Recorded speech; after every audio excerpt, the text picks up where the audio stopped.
এক গ্রামে থাকত এক নিষ্ঠুর মানুষ। সে একটা ছোট্ট বানরকে ধরে শিকলে বেঁধে গ্রাম থেকে গ্রামে ঘুরে বেড়াত।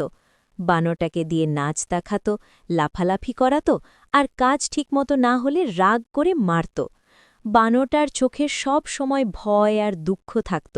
সে মনে মনে ভাবত, আমি তো শুধু খেলতে আর গাছে উঠতে চাই, আমি কি কখনো মুক্ত হব? একদিন রাস্তায় এক ভালো মনের মানুষ সব কিছু দেখল। সে দেখল বানরটা ক্লান্ত, ক্ষুধার্ত আর খুব ভয়ে কাঁপছে। ভালো মানুষটি নিষ্ঠুর লোকটাকে বলল, এটা কি ঠিক? ও তো তোমার খেলনা না, ওরও কষ্ট লাগে। লোকটা হেসে উড়িয়ে দিল, কিন্তু হঠাৎ বানরটা সাহস করে লোকটার হাতের শিকলটা টেনে ধরল, আর সেই সুযোগে ভালো মানুষটি দ্রুত শিকল খুলে দিল। বানরটা মুক্ত। বানরটা প্রথমে অবাক, তারপর আনন্দে খুশিতে নাচতে শুরু করল। কিন্তু এবার আর ভয় থেকে নয়, নাচটা ছিল স্বাধীনতার নাচ।